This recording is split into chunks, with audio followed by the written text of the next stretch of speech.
Hello everyone, welcome back to our YouTube channel polytechnic Guruji. आज की इस वीडियो में हम लोग प्रीवियस ईयर क्वेश्चन 2019 के प्रश्न पत्र में केमिस्ट्री के प्रथम 15 सवाल को हल करेंगे। तो चलिए करते हैं शुरू।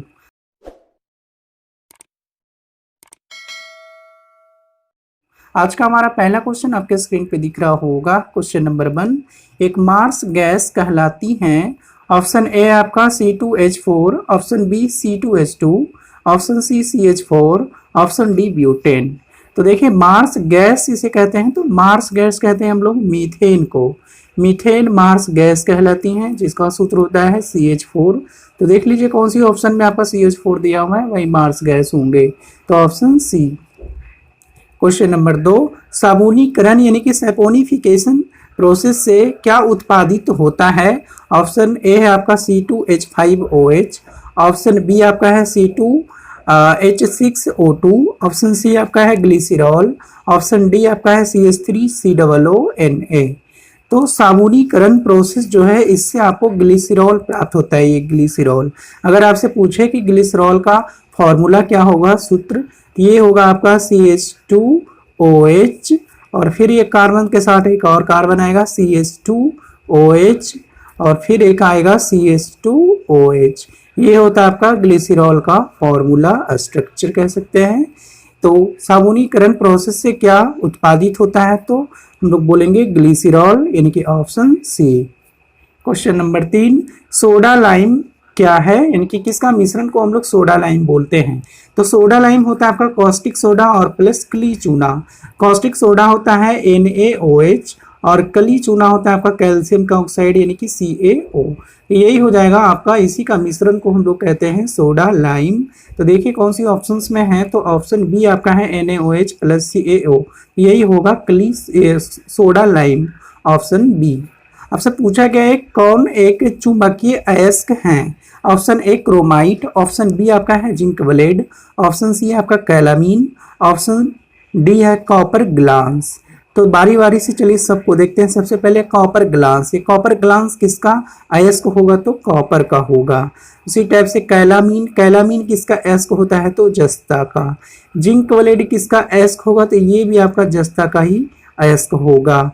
फिर आपका ऑप्शन ए है क्रोमाइट, ये क्रोमाइट आपका आयरन का होता है अयस्क, और चूंकि आयरन चुंबकीय पदार्थ होता है इसलिए बोल सकते हैं कि क्रोमाइट जो होगा आयरन का अयस्क है, और वो किस नेचर का है, तो मैग्नेटिक नेचर का होगा, यानी कि चुंबकीय अयस्क होगा, ऑप्शन ए। क्वेश्चन नंबर 5, निम्नलिखित में से एक एल्कोहल क्रियाशील समूह किसमें होगा। ऑप्शन ए ऑक्जेलिक अम्ल, ऑप्शन बी लैक्टिक अम्ल, ऑप्शन सी फ्यूमेरिक अम्ल, ऑप्शन डी आपका है एथिल एसीटोसिएट। तो इस सब में से किसमें आपका एल्कोहल का क्रियाशील समूह होगा, और हम लोग जानते हैं एल्कोहल का क्रियाशील समूह होता है OH। तो यहाँ पे आप देख सकते हैं फ्यूमेरिक अम्ल, फ्यूमेरिक अम्ल का फॉर्मूला होता है C4H4O4। बड़ा इंटरेस्टिंग नाम है। कार्बन, हाइड्रोजन और ऑक्सीजन सभी कितना है, तो 4 का रेशियो में होगा, और उसका स्ट्रक्चर ये है। यहाँ पे देख पा रहे हैं, यहाँ से ये OH, इसी को हम लोग कहते हैं एल्कोहल। यही आपका एल्कोहल, ये भी आपका एल्कोहल। तो किस अम्ल में एल्कोहल देखने को मिल रहा, तो फ्यूमेरिक अम्ल बोलेंगे, यानी कि ऑप्शन सी। क्वेश्चन नंबर 6, किसका एक जल अपघटन से CH4 यानी कि अमोनिया देता है। ऑप्शन ए आपका Al4C3, ऑप्शन बी CaC2 और ऑप्शन सी है आपका नॉर्मल C3H7MgBr, ऑप्शन डी है शुष्क बर्फ। तो इन सभी में से, इन चारों ऑप्शन में से किसका हाइड्रोलिसिस करने पे मीथेन गैस प्राप्त होता है, वो आपका है एल्यूमिनियम कार्बाइड, जिसकी सूत्र होता है Al4C3। इसी का जल अपघटन करते हैं तो हमें CH4 यानी कि मीथेन प्राप्त होता है। और इस रिएक्शन को हम लोग ये देख लीजिए, एल्यूमिनियम कार्बाइड और प्लस 12H2O ये रिएक्ट करके आपको देता है एल्यूमिनियम OH का होल 3 का प्रिसिपिटेट के फॉर्म में ये मिलता है, और जबकि मीथेन गैस आपका ये आपको मिल रहा है गैसेस के रूप में इवोल्व होता है। तो एल्यूमिनियम कार्बाइड का जलीय अपघटन करेंगे तो हमें कौन सी गैस प्राप्त होगा, मीथेन कह सकते हैं। तो किसके जल अपघटन से मीथेन गैस प्राप्त होगा, तो एल्यूमिनियम कार्बाइड, जिसकी फॉर्मूला होता है Al4C3। Option A correct answer होगा।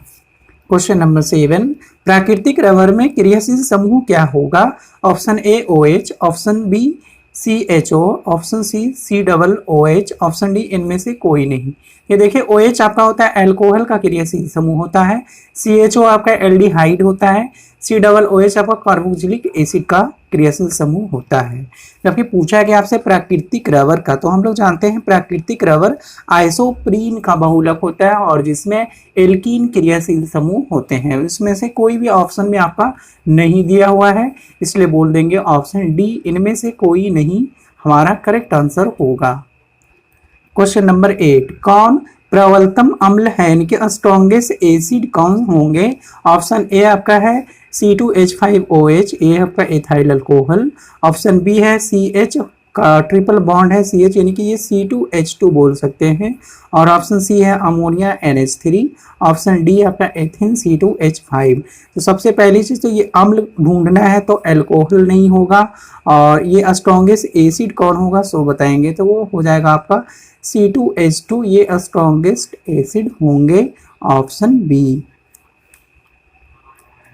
क्वेश्चन नंबर 9, मोनोकार्बोक्सिलिक अम्ल किसके साथ आइसोमेरिज्म यानी कि समावयवता दर्शाता है?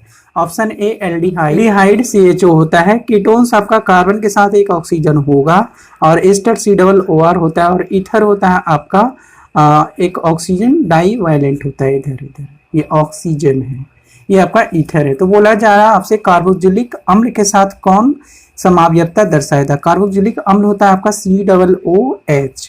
तब देखिए इसके जैसा कौन सा आपका स्ट्रक्चर है, तो COOR मैच कर रहा ये, यानी कि बोल सकते हैं कार्बोक्सिलिक अम्ल के साथ समावयवता दर्शाने वाले कौन से यौगिक होंगे, तो वो एस्टर होगा, यानी कि ऑप्शन सी। नंबर 10, मीथेन और एथेन दोनों किसके एक पद अभिक्रिया द्वारा प्राप्त किए जा सकते हैं? ऑप्शन ए CH3I यानी methyl iodide, option 2 C2H5I, option C है CH3OH, ऑप्शन डी C2H5OH। तो मिथाइल अल्कोहल ही एक ऐसा कंपाउंड है जिसमें से एक पद अभिक्रिया द्वारा आपको मीथेन और इथेन दोनों प्राप्त किए जा सकते हैं, और मिथाइल अल्कोहल आपका CH3OH होगा, यानी कि ऑप्शन सी हमारा करेक्ट आंसर है।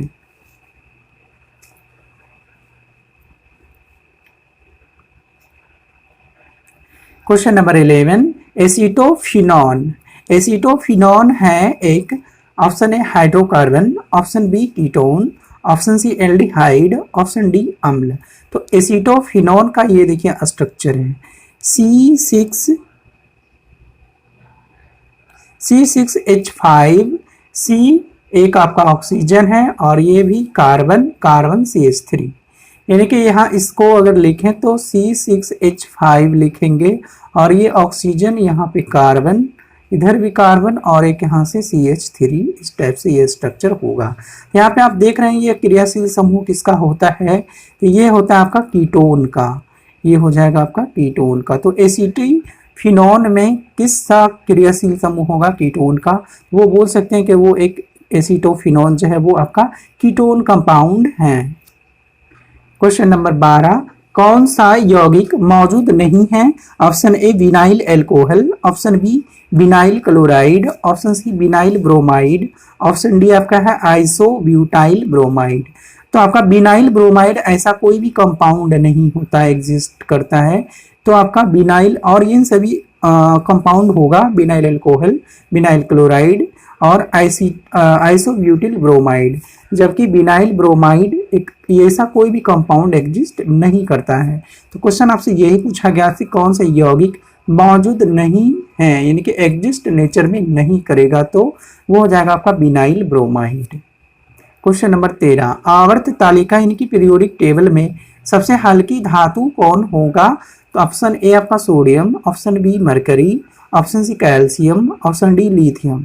तो इन सब में से सबसे हल्की धातु यानी कि पूरी पीरियोडिक टेबल की बात कर रहा, तो इन सब पूरी पीरियोडिक टेबल में सबसे लाइटेस्ट मेटल यानी कि सबसे हल्की धातु होता है लिथियम, जिसकी संकेत होता है Li। क्वेश्चन नंबर 14, ग्रेफाइट है ऑप्शन ए अच्छा विद्युत चालक, ऑप्शन बी बुरा विद्युत चालक, ऑप्शन सी बुरा ऊष्मा चालक, ऑप्शन डी कर आपका कठोर पदार्थ। तो कठोर तो नहीं होता है, ग्रेफाइट बहुत ही सॉफ्ट होता है।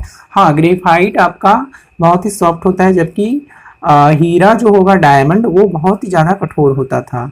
तो ये आपसे पूछा जा रहा, तो इन कंडक्टिविटी के बारे में बताएंगे। तो ग्रेफाइट जो होता है एक अच्छा विद्युत का चालक हो सकता है। देख, कार्बन का दो अपर रूप हम लोग पढ़े थे, एक होता है आपका ग्रेफाइट और दूसरा होता है डायमंड।